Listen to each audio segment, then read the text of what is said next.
जय हिंद दोस्तों, स्वागत है आप सभी का आपके अपने YouTube चैनल जैकपुर पे। तो कैप्सूल सीरीज में आज आप लोगों के लिए लेकर आया हूं दूसरा कैप्सूल। पहले कैप्सूल को आप लोगों ने खा लिया होगा, आशा करते हैं खाने के बाद आप लोगों को बहुत अच्छा फील हुआ होगा।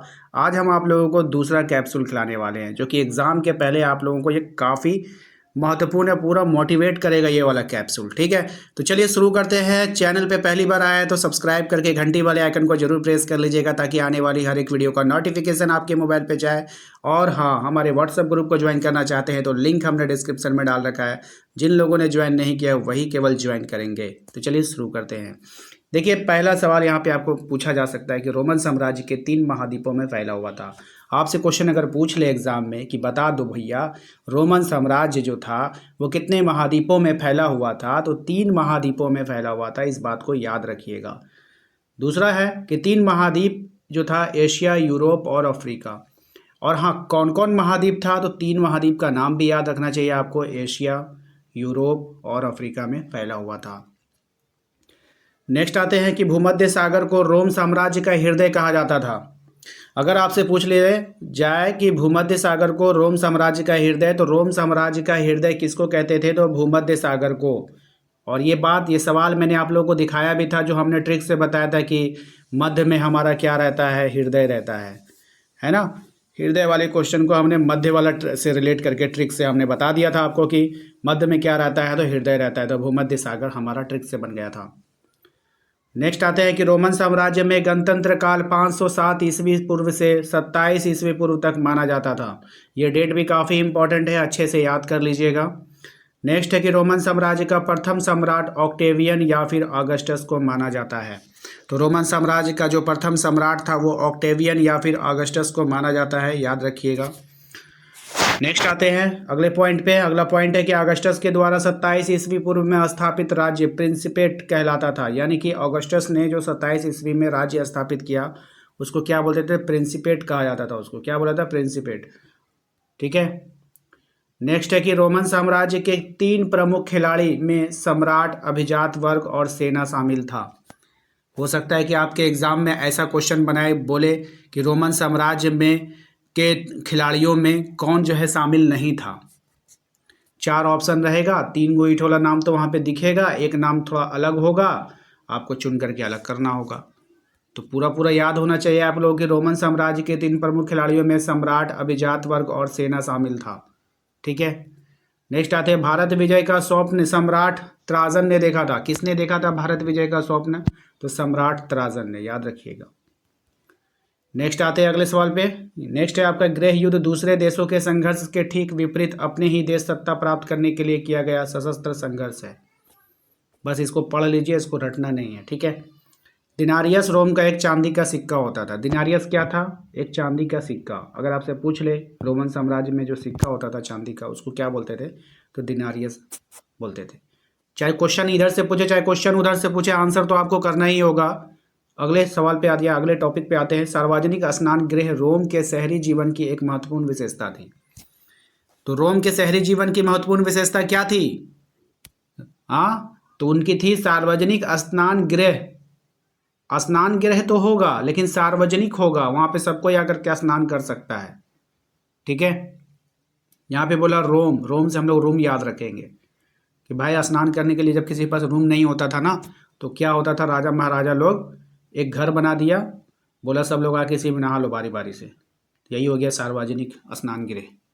क्यों, क्योंकि उनके पास रूम नहीं था। रूम से रोम याद रहेगा आपको। ठीक है। आइए नेक्स्ट है कि रोमन साम्राज्य में शराब, जैतून का तेल तथा अन्य तरल पदार्थ की ढुलाई जिस मटकों या कंटेनर में होती थी उन्हें एम्फोरा कहा जाता था। याद रखिएगा, मोस्ट इंपॉर्टेंट रहेगा आपके एग्जाम के लिए ये वाला पॉइंट। ध्यान से 4-5 बार पढ़ लीजिए, दिमाग से कभी निकलने वाला नहीं है। आइए नेक्स्ट आते हैं, नेक्स्ट अगले पॉइंट पे। अगला पॉइंट है कि रोमन स्पेन उत्पादित जैतून का तेल मुख्य रूप से कंटेनर में ले जाया जाता था जिसे ड्रेसल कहा जाता था। ड्रेसल 20, ड्रेसल 20 आपसे डायरेक्ट सवाल पूछेगा, ड्रेसल 20 क्या था, तो जैतून के तेल को ले जाने के लिए जो कंटेनर का इस्तेमाल किया जाता था उसे ही हम लोग ड्रेसल 20 कहते थे। याद रखिएगा। पहाड़ों की चोटियों पर बसे गांवों को कैस्टेला कहा जाता था। पहाड़ों की चोटियों पर बसे गांवों को क्या कहते थे, कैस्टेला। याद रखिएगा, इंपॉर्टेंट है। नेक्स्ट पॉइंट पे आते हैं। कहा जा रहा है कि चरवाहे तथा अर्ध यायावर अपने साथ अवन आकार की झोपड़ियां उठाकर इधर उधर घूमते फिरते थे, जिसे मैपालिया कहा जाता था। तो अगर हम आपसे पूछ लें कि मैपालिया क्या है, तो आप बोलोगे कि यायावर जो है अपने साथ झोपड़ियों को इधर उधर ले जाया करके घूमना फिरता करते थे, उसे ही हम लोग मैपालिया कहते हैं। ठीक है। नेक्स्ट है दास प्रजनन।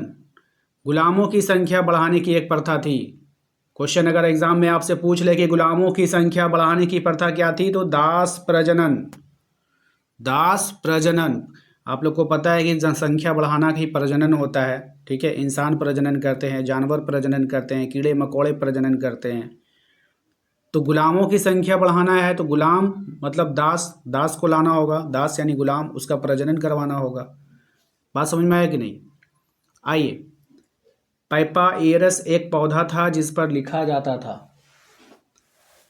पैपायरस है या पैपायरस एक पौधा था जिस पर लिखा जाता था। वो पौधे पर लिखने का काम किया जाता था। ठीक है।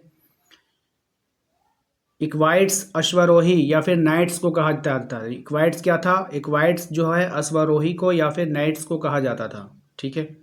साम्राज्य में 4वीं से 7वीं शताब्दी तक के काल को परवर्ती पूर्व पूरा काल कहा जाता है। यह भी इम्पोर्टेंट है।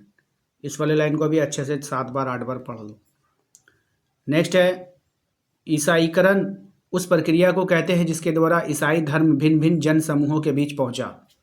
यानी कि लोग पहले कोई पूजा कर रहा था, कोई कुछ कर रहा था, कोई कुछ कर रहा था, कोई कुछ कर रहा था। अब ईसाई लोग यहाँ पहुँच करके सबको क्या किया? ईसाई बना दिया। इसे ही बोलते हैं ईसाईकरण। ठीक है।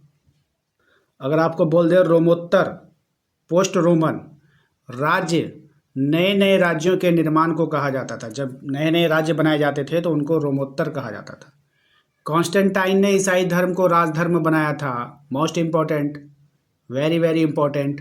अगर आपसे एग्जाम में पूछ लिया जाए कि ईसाई धर्म को राजधर्म बनाया था किसने? कॉन्स्टेंटाइन ने।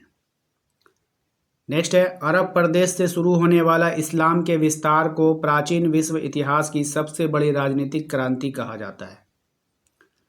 अगर आपसे एग्जाम में पूछ ले कि बताइए धर्म के मामले में सबसे बड़ा राजनीतिक क्रांति किस धर्म के विस्तार को कहा जाता है, तो इस्लाम को।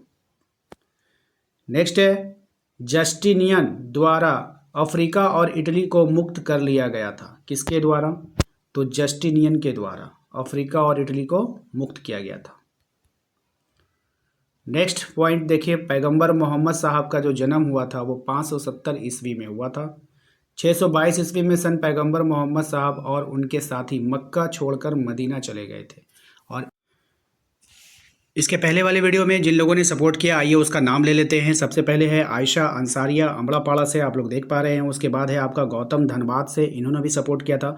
अंकित कुमार जो है बहिया से है, सतीश गिरिडीह से हैं, नीलेश कुमार राणा देवघर से हैं। इसके बाद है हमारे विनीता गोड्डा से, सिमरन जो हैं वो बोकारो से हैं। उसके बाद है आप लोग नेक्स्ट हैं मुजाहिद गिरिडीह से, नमन है बोकारो से, अदीबा फरहीन है धनबाद से, साजन बोकारो से हैं, और हितेश कुमार प्रधान झारखंड पश्चिमी सिंहभूम से हैं। और इसके बाद हैं आपका दिनेश उरांव जी। नेक्स्ट है शगुफ्ता खातून झारखंड के गढ़वा ज़िले से, जेम्स टुडू दुमका से झारखंड से हैं। और उसके बाद है आपका Ayushi Rajak from Sini. Next है आपका रूमा मंडल फ्रॉम पाकुड़, यानी पाकुड़ से हैं ये। परमेश्वर कुमार यानी परमेश सागर ठाकुर गोड्डा झारखंड से हैं। और इसके बाद हैं आपका विक्रम कुमार गढ़वा जिला से। नेक्स्ट हैं अभिजीत गोपे गुमला सिसाई से।